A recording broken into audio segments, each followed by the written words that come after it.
मैं अगले अंश के साथ, और ये अंतिम अंश है बाल गोविंद पाठ के सारांश का।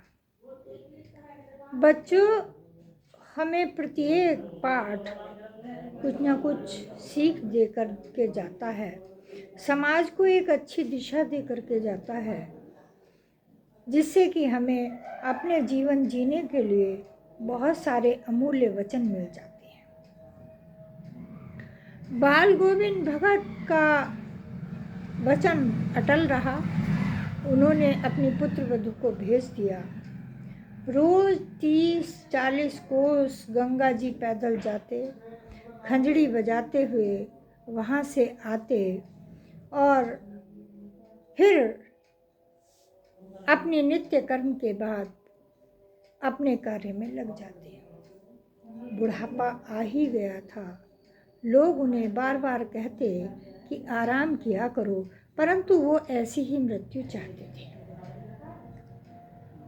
धीरे धीरे थकने लगे, बुखार आने लगा, परंतु अपनी नित्य क्रियाकर्म उन्होंने नहीं छोड़ा।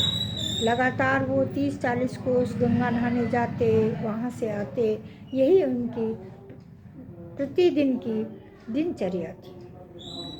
जब उन्हें बुखार आया तब भी वो शाम के समय, सुबह के समय अपने कबीर के पदों का गायन करते और संगीत साधना में लगे रहते, भगवान के स्मरण में लगे रहते। एक दिन ऐसा आया कि वो शाम को अपनी संगीत साधना के बाद जब रात को सोए तो सुबह नहीं उठे, और लोगों ने जब देखा कि संगीत की कोई आवाज़ नहीं, कोई राम नाम की धुन नहीं, कबीर के पदों का कोई गायन नहीं, तो जब लोगों ने आसपास के आकर के देखा तो बाल गोविंद भगत इस दुनिया में नहीं थे।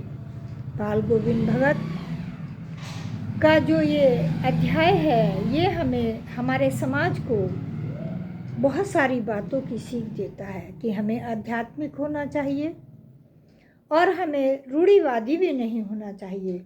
उन्होंने एक समाज को नई दिशा दी कि यदि किसी के साथ कोई हादसा हो जाता है तो उसे दूसरा जीवन जीने का अधिकार है।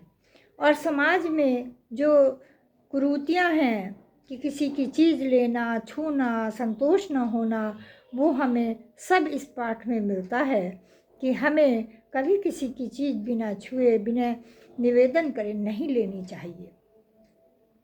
अर्थात हमें अपने ही जीवन में संतुष्ट रहना चाहिए। हमें यही प्रेरणा देता है बाल गोविंद भगत जी का पाठ। दूसरे, आपको सभी प्रश्नों के उत्तर इस सारांश में मिल गए होंगे। यदि नहीं मिले तो आप मेरे एक चैनल एक संकल्प पर देख सकते हैं, और मैं इसके की वीडियो अवश्य डाल दूँगी। धन्यवाद।